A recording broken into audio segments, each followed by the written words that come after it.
오늘은 드디어 이제 비전 혁명 시리즈 마지막 날입니다. 14번째입니다. 이제 비전 혁명 시리즈를 오늘로 이제 마지막을 하겠는데, 오늘 여러분과 같이 나누고 싶은 비전 혁명 시리즈 마지막은 용기를 내라 라는 의미에서 비전과 용기라는 주제입니다. 소망하기는 여러분이 이제 용기를 내시고 비전에 도전할 수 있는 여러분 되시기를 바랍니다. 비전의 사람들은 공통점이 있어요. 그게 뭐냐? 모두 용감한 사람들이었습니다. 용감하지 않고는 비전을 이룰 수가 없습니다. 신앙이라는 것도 그런 것 같아요.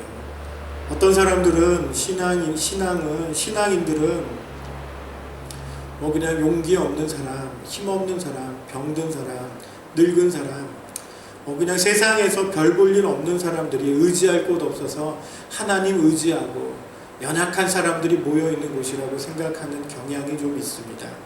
그러나 정말 그렇게 생각하십니까? 아닙니다. 신앙이 있는 사람들은 정말 용감한 사람들입니다. 용감하지 않으면 신앙을 지킬 수가 없습니다. 두려움과 맞서는 용기, 하나님의 뜻이 아닌 것에 과감히 맞서는 용기, 사단의 권세에 맞서는 용기, 정직하게 살려고 노력하는 용기, 하나님의 뜻이 아니라면 소대를 각오하고서라도 하나님의 뜻을 이루려고 하는 용기. 여러분, 이런 용기들이 없으면 우리는 신앙도 지킬 수가 없습니다. 비전도 마찬가지입니다. 비전도 결국 용기 있는 사람이 비전을 지켜냅니다. 꿈은 하늘에서 뚝 떨어지는 감이 아닙니다. 누군가 입 벌리고 있으면 꿈이 저절로, 비전이 저절로 내 입에 들어온다 라고 생각하는 사람은 아무도 없을 것입니다. 누구나 꿈을 꿀 수 있지만 그 꿈이 현실의 열매로 취하려면 도전을 해야 합니다. 그리고 도전을 하려면 용기가 있어야 도전을 할 수 있습니다.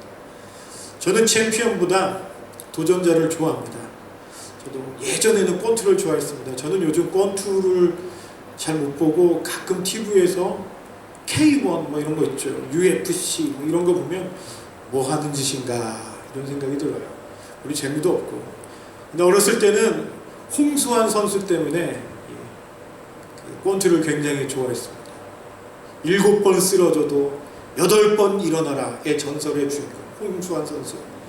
저는 그때 처음 봤습니다. 일어나가지고 또 맞았는데 일어나고 또 맞았는데 일어나서 넘어뜨리고 결국엔 챔피언이 돼요. 저는 그 다음부터 이렇게 도전자라는 단어를 들으면 가슴이 막 두근거립니다. 그런데 하나님도 우리가 도전자가 되기를 원하십니다. 성경을 보면 하나님은 항상 챌린지를 우리에게 주셔요. 이스라엘 백성이 400년 동안 노예 생활하고 있었어요. 400년이 노예 생활입니다. 400년 하니까 별거 아닌 것 같지만 조선 왕조 500년 생각해 보십시오. 400년을 노예 생활하는 그들에게 하나님이 챌린지를 주십니까? 도전을 하십니다. 그것이 무엇입니까? 일어나서 나라를 이루어라. 40년 동안 광야에서 양만 치던 모세에게 하나님이 나타나서 말씀하십니다. 일어나라.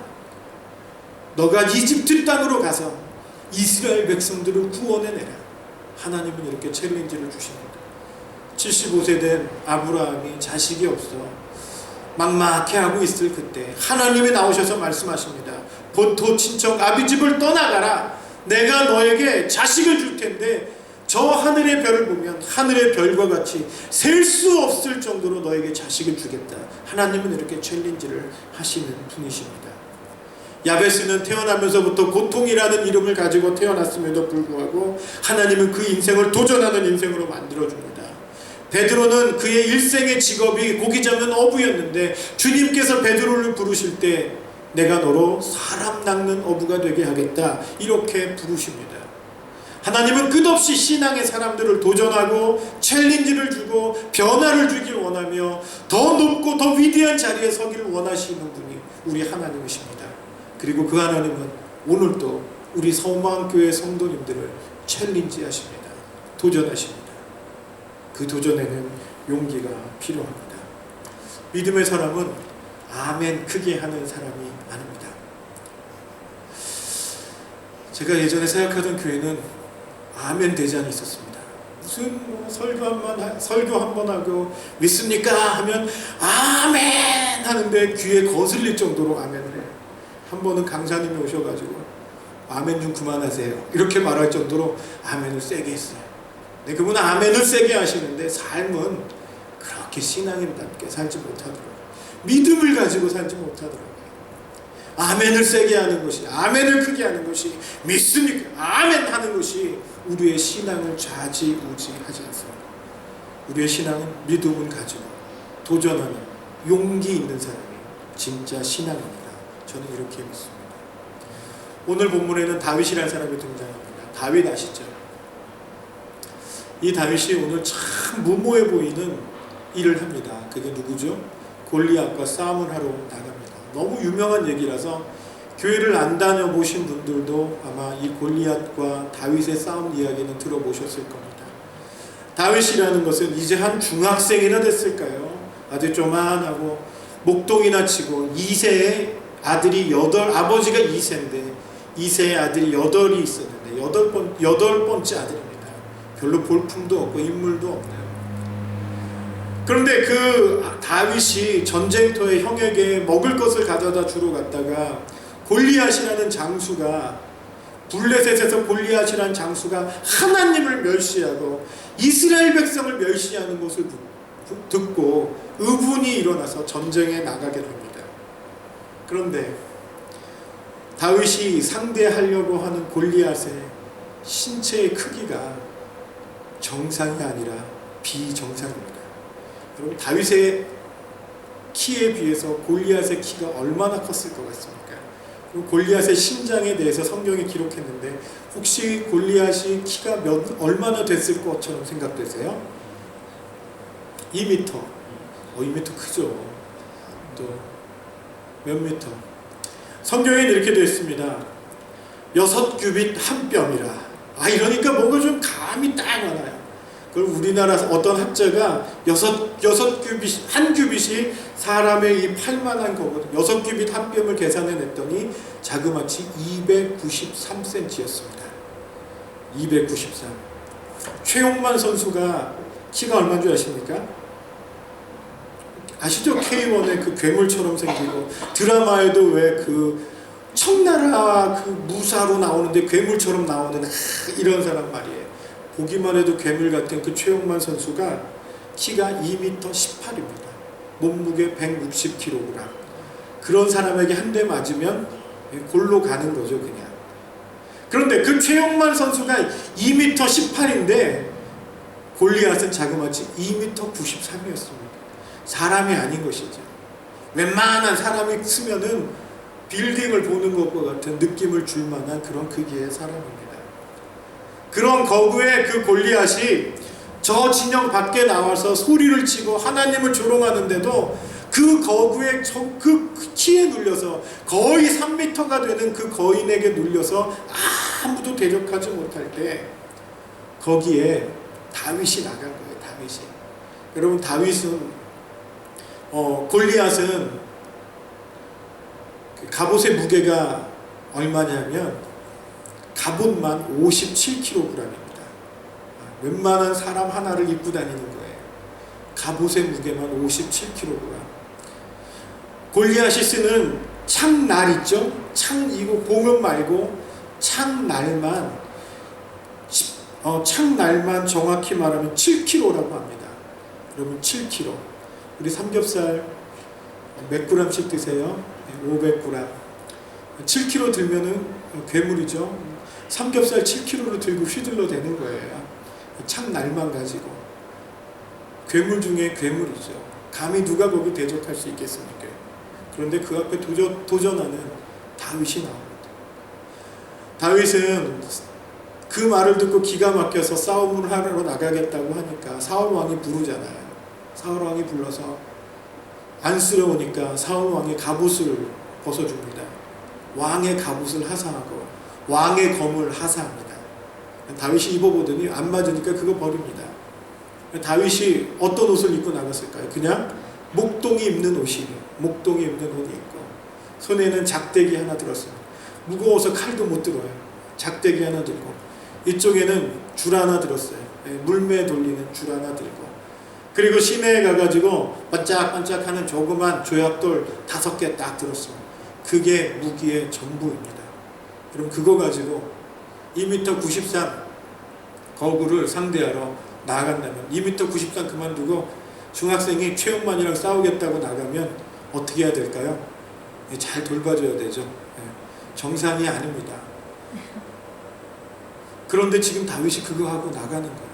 이유는 한 가지, 하나님을 모욕했다고, 하나님의 이름을 더럽혔다고 싸우러 나가겠다. 그런데 그때 어떤 일이 발생합니까? 칼과 창으로 이기는 것이 아니라 다윗의 그 작은 물맷돌 하나로 거구의 골리앗을 무너뜨리고 말이죠. 바로 이것이 오늘의 이야기입니다. 다윗은 어떻게 이런 용기를 가지고, 어디서 난 이런 용기를 가지고 골리앗 앞에 나아갔을까요? 오늘 다윗의 용기를 우리가 한번 살펴보면서 비전을 향한 우리의 용기가 어때야 하는지 살펴보기를 원하는데, 다윗의 용기는 첫째, 거룩한 용기였습니다. 다윗은 다른 것에 용기를 낸 게 아니었습니다. 다윗의 용기는 거룩함에 대한 용기였습니다. 힘을 비교한다면 싸울 수 없죠. 그럼 다윗은 한 가지, 하나님을 이렇게 있을 수 없어, 그 거룩함을 가지고 나아가는 것이죠. 다윗은 세상의 야망을 이루기 위해 도전한 것이 아니었습니다. 사실은요, 사무엘상 17장에 다윗이 골리앗과 싸우는 장면이 나오는데, 사무엘상 그 바로 앞장 16장에 어떤 장면이 나오시는지 여러분 아십니까? 사무엘상 17장에 다윗이 골리앗과 싸우기 바로 전에 사무엘상 16장에는 사무엘 선지자가 다윗에게 와가지고 기름을 부으며 이스라엘의 왕으로 세우겠다라는 기름을 붓습니다. 기름을 부었다는 건 왕이 됐다라는 것과 마찬가지예요. 장차 이 사람은 왕이 될 사람이라고 하나님이 이미 사무엘상 16장에 뽑고 나서 사무엘 17장에 이런 일이 벌어지는 거예요. 그런데 여러분 상상해 보십시오. 다윗이 이 전쟁터에 골리앗과 전쟁하러 나아갈 때 야망을 가지고 내가 저 골리앗을 무너뜨리고 이스라엘의 왕이 되어야 되겠다, 이런 야망을 가지고 지금 나가고 있습니까? 아닙니다. 비전과 야망은 구별되어야 됩니다. 야망은 자기의 욕심을 취하는 것이 야망입니다. 그러나 다윗은 비전을 가지고 있었습니다. 하나님이 세우는 왕, 하나님이 세우는 왕, 하나님의 중심이 된 왕. 그래서 다윗은 어떻게 합니까? 하나님이 멸시하는 것을 가만히 두지 않겠다라는 것입니다. 하나님을 하나님으로 여기지 않고 도발하는 상황에서 다윗은 도전합니다.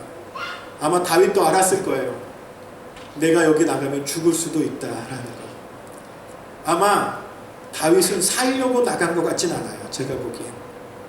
말은 큰 소리 쳤지만 다윗도 죽을 수도 있겠다라는 마음이 있었을지는 모르겠어요.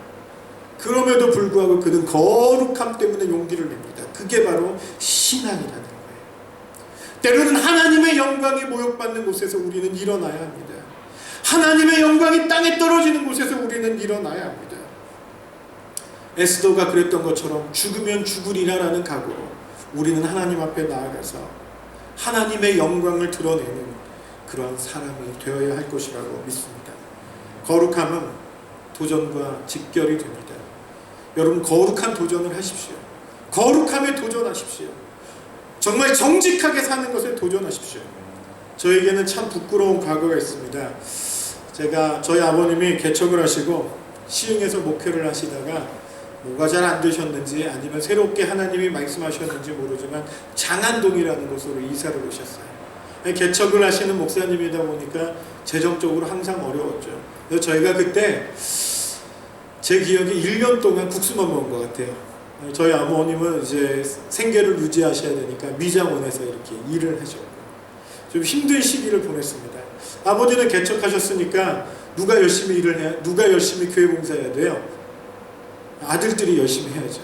저와 제 동생이 열심히 교회 봉사하고 있는데 그날 또 방학이 됐는데 그 교회 아이들 막 부르고 동네 애들 불러가지고 농구를 했어요. 농구를 하겠다고. 다 교회를 위한 일이죠. 뭐 놀기도 하지만 농구를 하겠다고 동생 친구들 막 불러 모아가지고 농구를 하고 돌아오는 길이었어요. 근데 왜 그런 애들이 있잖아요. 꼭 농구공 가지고 농구 튀기고 오다가 쓸데없이 한 번씩 차보는 애들. 그 6명인가 그때 동생이, 저희는 고등학교 1학년이었고 제 동생은 중학생이었는데 교회 애들이랑 해가지고 한 고등학교 1, 2학년, 중학교 뭐 3학년 요 또래 애들이 공을 가지고 오는데 그냥 한 놈이 공을 빵 찼는데 그게 슉 날아가더니 연립주택의 큰 유리창 하나를 빵 깬 거예요. 머리가 띵해지고 있는데 거기서 어떤 소리가 들리는 거예요. 무슨 소리가 들렸을까요? 누가 했는지 모르지만 튀어! 이런 소리가 들리는 거예요. 불이 나게 본능적으로 튀더라고요. 막 튀는데 갑자기 뒤에서 주인 아주머니가 뛰어나오면서 도둑이야! 이렇게 외치는 거예요. 유리 하나 깨고 도둑이 됐어요. 도둑이야! 외치는 순간 같이 뛰는데 중학교 2학년짜리 제 동생이 갑자기 딱 멈추더니 확 돌아서는 거예요. 그리고 그 아주머니한테 가는 거예요. 우리도 뛰다 놀래가지고 동생이 가니까 따라갔죠. 동생이 제일 어렸어요. 그러더니 그 아주머니한테 당당하게 말하는 거예요. 유리창 깨서 죄송합니다. 그런데 저희 도둑 아닙니다. 중학교 2학년짜리가. 유리창 제가 변상해 드릴게요. 조금만 기다리세요. 그렇게 해가지고 동생이 어머니에게 갔어요. 어머니 그때 미장원에서 막 일하시고 계실 때는 어머니 그 말 딱 듣더니 바로 다 내려놓고 그 아주머니한테 가서 죄송합니다. 그래도 저희 아지는 도둑은 아닙니다. 유리창은 제가 변상해 드리겠습니다. 그랬더니 그 주인 아주머니가 머리 긁으면서 에이 뭐 애들이 놀다가 그럴 수도 있죠. 그 주인 아주머니도 좀 죄송했나 봐요. 도둑이야! 라고 한 것이. 그런데 제가 거기서 부끄러움을 느꼈다는 거예요. 무슨 부끄러움을 느꼈냐? 도망가려고 했던 내 자신. 거기서 도망갈 수 있으면 도망갔겠죠. 고등학교 1학년짜리 달리기를 주인 아주머니가, 그 집주인 아주머니가 따라올 리는 없잖아요. 도망갔으면 도망갔어요. 도둑이야 라고 하든 뭐라고 하든 도망갔으면 분명히 도망갔을 거예요. 그런데 아마도 지금까지 나는 기도할 때마다 뭔가 귀에서 소리가 들려올 거예요. 도둑이야, 도둑이야. 유리창 깨고 도망간 내 자신이 굉장히 부끄러울 거예요. 그래서 저는 거기서 내 동생한테 너무 고마워요. 제 동생은 지금 사랑의 교회 청년 담당 목사로 사역하고 있어요. 돌아서가지고 동생이 저는 도둑이 아닙니다. 유리창 깨도 죄송합니다. 제가 변상해 드리겠습니다. 뭔가 당당할 수 있었던 그 동생이 형이지만 너무 부끄러웠어요. 용감한 게 뭡니까? 용기 있다는 게 뭐예요? 힘이 있으면 용기 있는 겁니까? 뭐 겁 없이 뭐 깡패처럼 덤벼봐 이러면 용기 있는 겁니까? 아닙니다. 정직할 수 있는 용기, 거룩할 수 있는 용기. 하나님의 뜻이 아니라면 담대히 돌아서서 용서를 구할 수도 있고, 이것이 길이 아니다라고 한다면 모든 것을 내려놓고 바른 길로 설 수 있는 용기, 거룩한 용기가 필요하고, 저는 오늘 다윗을 보면서 그 용기를 봅니다. 사람들은 두려워 떨고 있지만 하나님을 모욕하는 것을 참을 수 없는 그 거룩한 용기. 비록 조그만 중학생과 같은 키의 어린아이지만, 죽을 수도 있겠지만 한마디는 하고 죽겠다라는 마음으로 나가지 않았을까요? 거룩함의 용기. 저는 우리 사랑하는 성도님들이 이런 용기를 가졌으면 좋겠습니다. 때로는 손해를 직면하더라도 하나님 앞에 거룩한 용기를 냅시다. 신앙 때문에 억울한 일을 당한다 할지라도 하나님 앞에 거룩한 용기를 냅시다. 정직하게 사는 것이 불가능해 보인다 할지라도 정직하게 사는 것에 도전할 줄 아는 그리스도인들이 되었으면 좋겠습니다. 도망가는 것은 쉽습니다. 감추는 것은 쉽습니다. 그러나 그것은 용기 있는 자는 아닙니다. 저는 여러분이 비전 가운데 서기 위해서 거룩한 용기를 낼 수 있는 그리스도인들이 되었으면 좋겠습니다. 두 번째 우리가 알아야 될 것은 자신을 인정하는 용기입니다. 저는 다윗을 이렇게 묵상하다가 이 사람 참 용기 있다 생각이 들었어요. 그게 뭘까요? 다윗은 사울 왕이 갑옷을 줬어요. 갑옷을 줬는데 여러분, 저쪽도 갑옷을 57kg짜리 갑옷을 입고 휘황찬란한 갑옷을 입고 먼 데서 봐도 번쩍번쩍한 갑옷을 입고 그럴싸한 몸을 가지고 그럴싸한 창을 가지고 방패를 가지고 탁 서 있는데, 거기 대적하러 나가는 사람이 어떻게 해야 될 것 같아요? 보통 상식 같으면 여기도 그럴싸해야 되잖아요. 그럴싸해야 되잖아요. 그래서 이쪽도 좀 화려한 갑옷을 입고 칼도 차고 그럴듯해 보이고 나가서 싸우더라도 뭐 좀 해볼 텐데, 다윗은 그럴싸해 보이는 모든 것을 내려놓아요. 왕이 입는 갑옷도 내려놓습니다. 왕이 든 칼도 내려놓습니다. 나에게 맞지 않습니다. 나에게 맞지 않는 것을 나에게 맞지 않다고. 그리고 부족해 보이지만, 연약해 보이지만 작대기 하나 들고 나갑니다. 돌멩이 몇 개 들고 나갑니다. 줄 하나 들고 나갑니다. 저는 여기서 골리앗이 외쳤던, 다윗을 보고 기가 막혀서 했던 말이 딱 눈에 들어와요. 골리앗이 다윗에게 뭐라고 하는 줄 아세요? 성경을 잘 읽어보면 재밌는 말을 해요. 개 잡으러 왔냐? 이렇게 얘기를 해요. 블레셋 사람들은 개도 드시나 봐. 개 잡는 법을 정확히 알고 보니 줄 가지고 몽둥이 들면은 개 잡는 거잖아. 골리앗이 말해요. 너 개 잡으러 왔냐? 전쟁터에 나오는 그런 모습을 갖춘 게 아니에요. 너무 초라해 보이는 거예요. 아무것도 없어 보이는 거예요. 전쟁에 나온 사람의 모습이 아니에요. 그런데 다윗은 그것을 가지고 그냥 나아갑니다. 내 부족하면 부족한 대로 나아갑니다. 없으면 없는 대로 나아갑니다. 갑옷이 나에게 맞지 않으면 없잖아요. 없으면 없는 대로 나아가요. 없으면 없는 대로 나를 드러낼 수 있는 용기, 내가 가진 것이 없더라도 가진 것이 없는 상태로 나갈 수 있는 용기, 그게 진짜 용기입니다. 우리는 자꾸 내가 없는 것을 감추려고 합니다. 나이가 부족한 것을 감추려고 합니다. 그러다 보니까 우리는 자꾸 거짓으로 나를 포장을 합니다. 그래서 정작 나의 장점은 나타내지를 못한다라는 것입니다. 여러분, 약점을 자꾸 감추면요, 장점도 감추죠.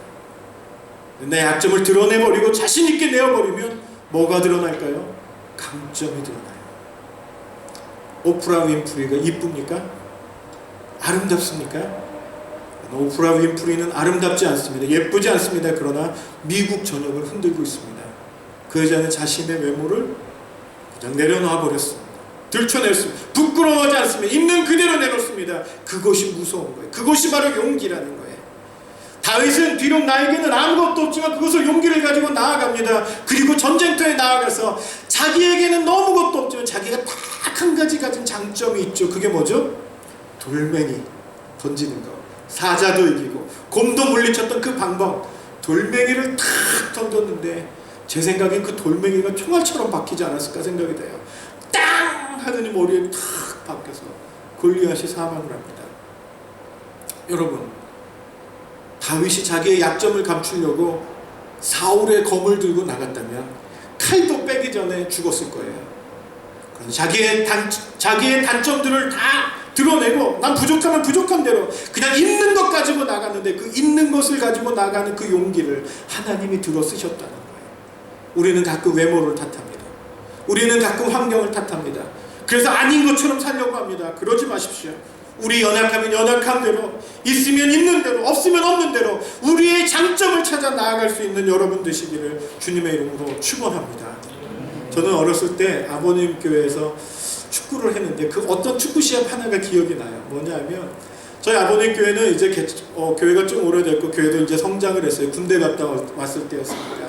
저희 아버님 교회 축구팀이 있었는데 축구팀에 청소년 대표 축구팀이 있었어요. 점프를 하면 골대 위까지 점프를 해요. 얼마나 축구를 잘하는지. 그리고 축구 유니폼도 왜 당시에 브라질 유니폼 같이 이렇게 노란색으로 최고급 질감으로 다 갇혀 입었어요. 그런데 우리 동네에 그 어떤 전도사님이 한 분이 개척을 하셨는데, 전도사님 한 분이 축구하는 걸 보더니 우리도 개척해서 이제 막 축구팀 만들었는데 목사님 우리랑 축구 한 번만 해주세요, 이런 거예요. 그러니까 저희 아버님 그래 축구 한 번 하지 뭐 이래가지고 그 동네에 막 개척한 청년들 데리고 이제 막 개척한 전도사님 교회랑 우리 교회랑 시합을 했습니다. 저는 그때 아버님 교회 전도사였습니다.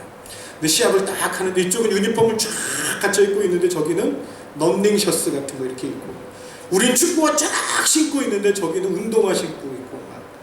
그러고 이제 딱 섰어요. 그러니까 저희 아버님이 시작도 하기 전에 이렇게 말씀하시는 거예요.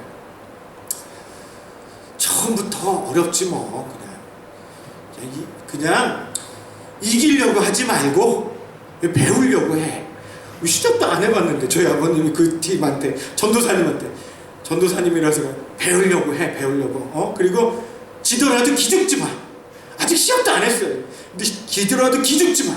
뭐든지 그냥 처음부터 배우려고 하면 이게 하루아침에 되는 게 아니니까 그냥 우리가 친목을 위해서 하는 거니까 절대 기죽지 말고 잘하라고. 그날 저희가 2대0으로 졌습니다. 그 팀에서 어떻게 했냐? 그 팀은 아예 처음부터 인정을 했어요. 저 팀은 우리 힘으로 이길 수 없다. 골대 앞에 10명 서 있기였습니다. 아무리 슈팅을 해도 다 걸리네. 청소년 대표가 슈팅을 해도 다 막아내. 그런데 그 중에 달리기 잘하는 사람 한 명이 딱 있었어요. 고등학교 3학년이나 됐을 것 같아. 저보다는 군대 갔다 온 저보다는 분명히 어렸는데 가운데 딱 서 있는 걸 막 뻥뻥하다가 수비가 뻥 차주니까 그 친구가 죽도록 달려가지고 한 골 넣고 또 뻥 차주니까 죽도록 달려가지고 한 골 넣고 저희 아버님은 화가 나셔가지고 다시는 그 팀이랑 축구 안 한다고 막 이러셨어요. 그래서 제가 거기서 기억이 나는 게 하나 있어요. 그 사람들은 단점을 아예 인정을 해버렸어요. 그리고 어떻게? 최대한 자신이 할 수 있는 것을 살렸어요. 해보기도 전에 교만했던 저희 교회는 다시는 시합을 못할 만큼 창피해졌습니다. 여러분, 우리는 자꾸 약점을 감추려고 하지만 약점을 보완하고 약점을 드러내면 단점이 보인다는 것 여러분 아시기 바랍니다. 저는 오늘 아침에도 거울을 보며 많이 신경 쓴 부위가 있습니다. 어딜까요? 여기입니다. 여기가 자꾸 빠져가지고 막 감추려고 무지하게 애를 쓰고 있습니다. 여기도 들어볼까, 여기도 세워볼까, 별짓을 납니다. 그런데 예배 마치고 교회 가서 거울 보면 똑같습니다. 그래서 포기했습니다. 오늘은 나올 때 이래도 어떠하리, 저래도 어떠하리, 주님이 제 입만 쓰십시오. 이래가지고 나왔어요. 사랑하는 성도 여러분, 어디가 약하세요? 어디가 부족하세요? 여러분이 감추고 싶은 부위가 어디입니까? 여러분 그 부분들을 내려놓고 하나님께 내려놓고 나아가면, 오히려 그 부분을 인정하고 나아가면 하나님이 여러분을 들어서 더 귀하게 쓰실 것이라 믿습니다. 약하면 약한 대로 하나님이 쓰십니다. 아멘? 그래서 감추지 맙시다. 저는 잘 모르겠는데 남자분들이 이렇게 술 마시는 거를 굉장히 좋아한다는 걸 알게 됐어요. 보니까 술을 좋아하는 사람이 술 좋아하는 건 알겠는데 술을 안 좋아하시는 분도 술을 드시는 걸 좋아하더라고요. 이유가 뭔가 봤더니 남자들이 평소에는 자기의 약점을 잘 안 드러내. 대화가 잘 안 돼. 왜? 감추려다 보니까. 약주인지 독주인지 모르지만 한 잔씩 딱 하시고 나면 내가 말이야, 내가 왜 이런지 모르겠어. 그렇게 드러냅니다. 자기를 막 드러내다 보면 얘기가 돼. 그러다 보니까 친교가 돼가지고 그냥 술 한잔 하면 사귐이 되네. 이래서 술을 드시는 것 같아.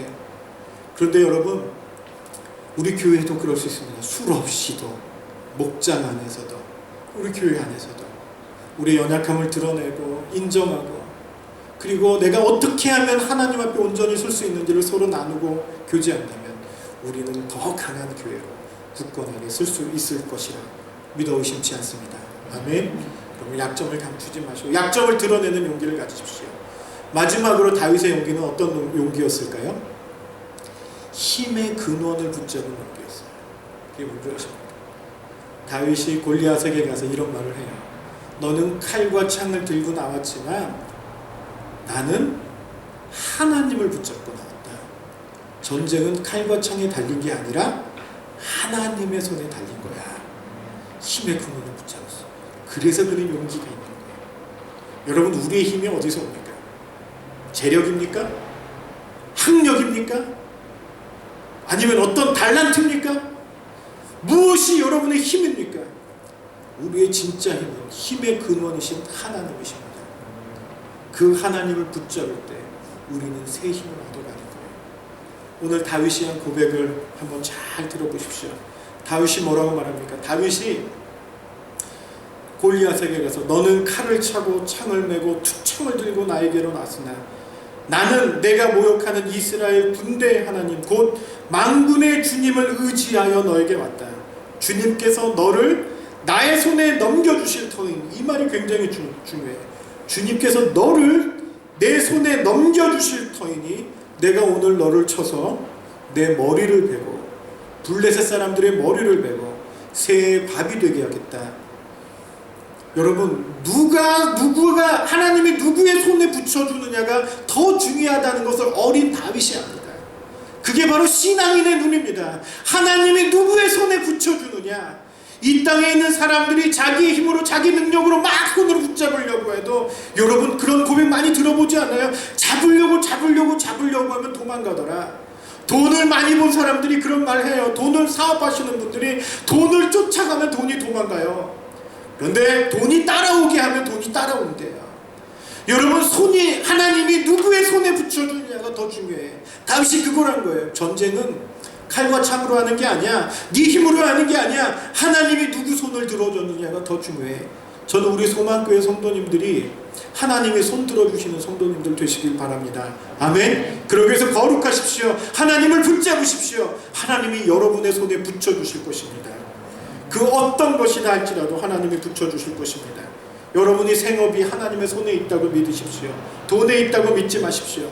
여러분의 삶의 문제들이 하나님의 손에 있다고 믿으십시오. 하나님이 여러분들 붙여주실 것입니다. 저는 오늘 하나님이 여러분에게 복 주시는 소망교회 성도님들 되시기를 주님의 이름으로 축원합니다. 정리하겠습니다. 용기를 내십시오. 그런데 거룩함의 용기를 내십시오. 용기를 내십시오. 내 단점을 과감하게 드러낼 줄 아는, 인정할 줄 아는, 그리고 장점을 취할 줄 아는 용기를 내십시오. 마지막으로 힘의 근원이 되시는 하나님을 붙잡고 용기를 내시는 그리스도인들 되시기를 바랍니다. 아멘. 우리 하나님은 여러분의 힘이십니다. 아멘. 여러분의 능력이십니다. 여러분을 넉넉히 도와주실 것입니다. 그래서 오늘